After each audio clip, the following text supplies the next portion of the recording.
Beauty and the Beast, retold and illustrated by Jan Brett.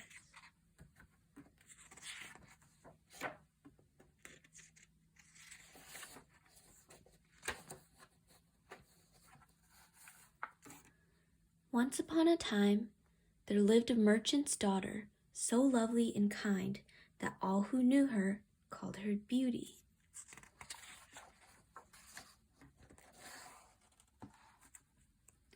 She lived with her father and 2 sisters in wealth without worry.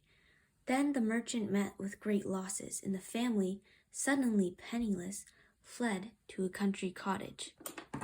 The man and his children were forced to do the work of peasants. 2 of the sisters could only remember their former fine life and cried and grumbled. But Beauty worked on bravely and tried to comfort her father. Time passed until one day news came that one of the merchant's ships, long lost, had arrived in port. Hoping to restore his fortune, the merchant decided to meet the ship. Before leaving, he called his 3 daughters to him. He asked them what they missed most from their old life, as he wanted to bring back a present for each. The second sister asked for rich gowns, since her closet now held only rags. The second asked for a coach and 4 horses, since she was now forced to ride upon a donkey. But Beauty asked only for a rose, since the garden was now taken up with cabbages.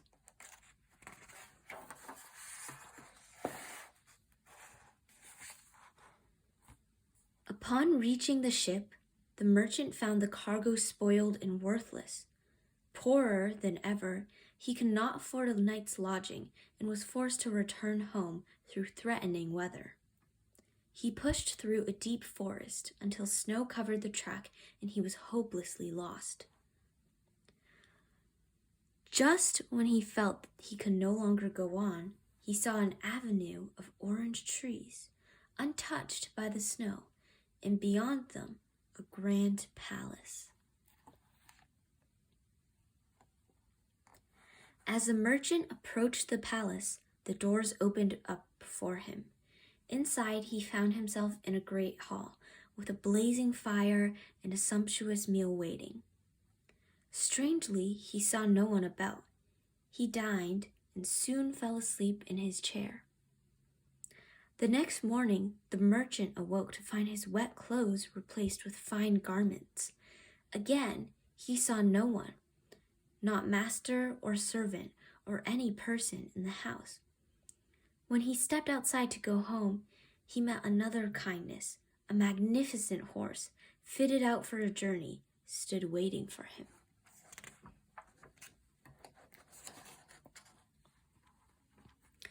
Just as he was about to mount the animal and be on his way, the merchant spied a bed of beautiful roses. Remembering his promise to Beauty, he knelt to pluck one.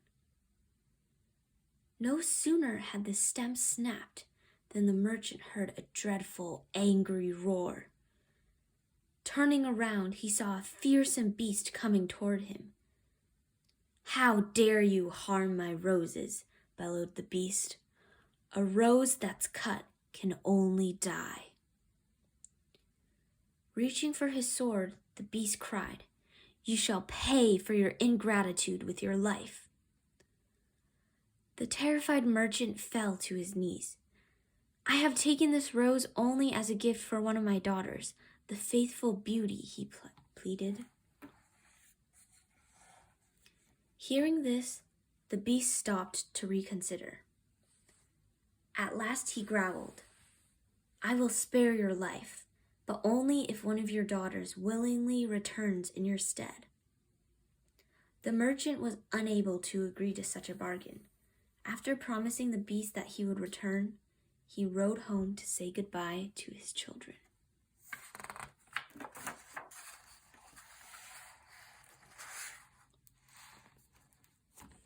It was a somber homecoming, for after the merchant gave Beauty the rose, he told the story of the grim beast and his cruel punishment. But Beauty would not hear of her father's return to the palace and certain death. After all, he would never have plucked the rose if it weren't for her. She made up her mind to go at once in his place, and so strong was her resolve that the merchant could not dissuade her. When father and daughter arrived at the palace of the beast, the towering doors again opened as if by magic. They entered the great empty hall, and fear took hold of them. They heard the sound of footfalls and saw a creature, part man, part animal of the forest, move toward them. Overcoming her terror, Beauty stepped forward. "Good evening, my lord," she said. "Good evening," replied the creature, "but do not call me my lord, for I am a beast, and you must call me so." Not knowing what else to do, Beauty nodded. Then the beast presented the merchant with a casket containing a fortune in coin and jewels. "This will restore your house handsomely," he said, "so now be gone." And with that, the beast walked off into the shadows. The merchant bade a tearful farewell to Beauty. Then the great doors opened once more, and he rode away, leaving Beauty quite alone.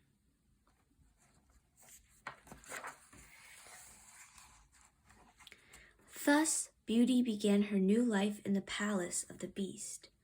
It soon became clear that she was in no danger, and she was free to amuse herself in any way she wished. She wandered among the rooms and explored the galleries.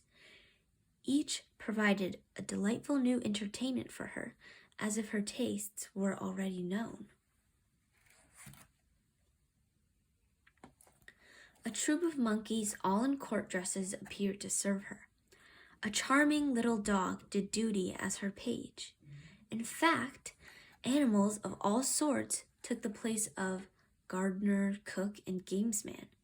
A beautiful bird led her to her bedchamber, and Beauty saw that the room was filled with her favorite things and was thoroughly comfortable.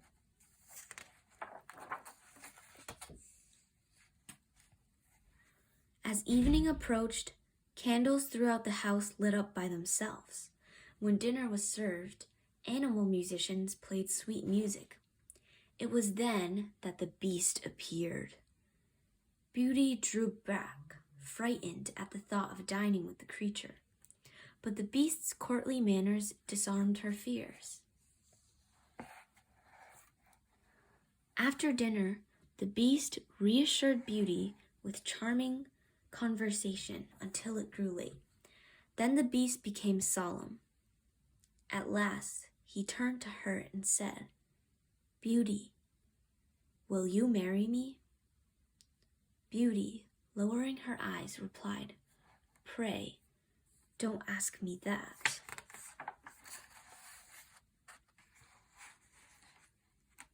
The days afterward followed much the same pattern, and they passed happily for Beauty. The daylight hours were filled with amusements, and Beauty started to look forward to dinner time and her nightly talks with the beast. His thoughtful ways began to win her trust, but she always dreaded the moment when he took his leave, for then he would always ask, "Beauty, will you marry me?" It grew more and more painful for her to lower her eyes and say, "Pray, don't ask me."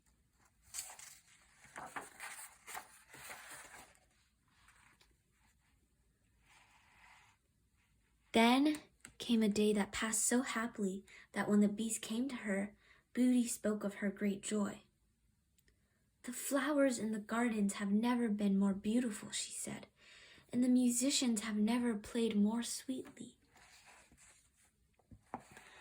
The beast again asked for her hand, and with such tender hope that she said, "I cannot marry you, beast, but I will indeed stay here of my own accord as long as I shall live, if only you will grant me one request. Let me first say goodbye to my father and the world I leave behind."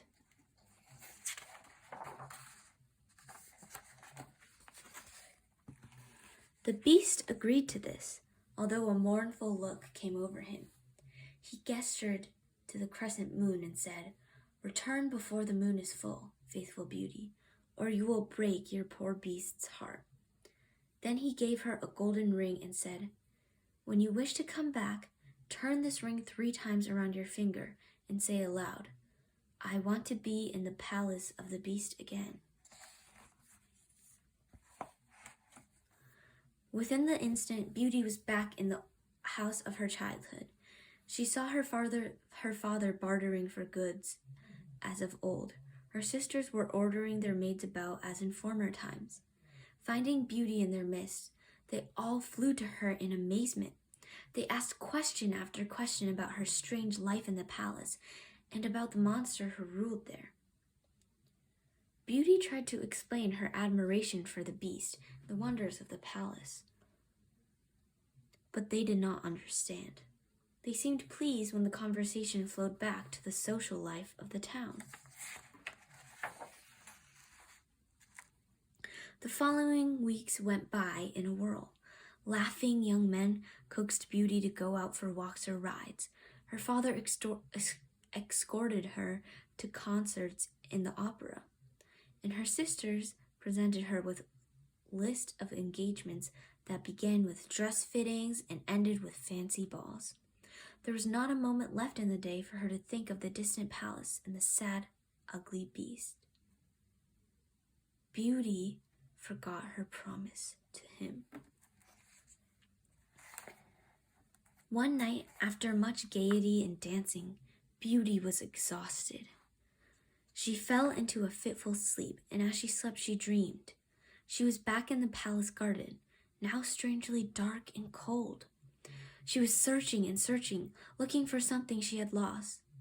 Then she saw the beast lying on the ground, still as death. Beauty awoke from the dream, stricken with grief, but at last knowing her own heart. None of the young men she had met, none of the things she had done, meant as much to her as the times she had shared with the beast.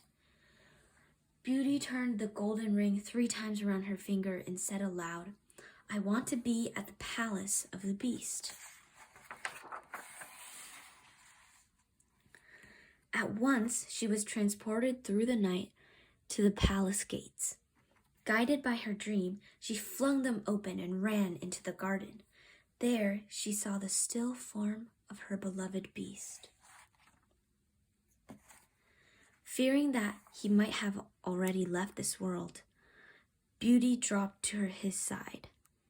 And taking the beast in her arms, she gave way to her sorrow.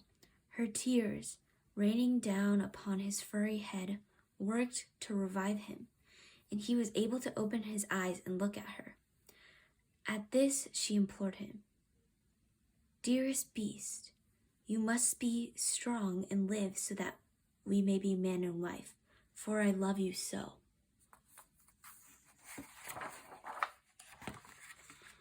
When these words were spoken, the world began to whirl around them. Stars fell from the sky, and the palace was illuminated as if by 1,000 candles. Before her, Beauty saw not the beast, but the radiant face of a handsome young prince. For in pledging herself to the beast, Beauty had unlocked a fantastic spell.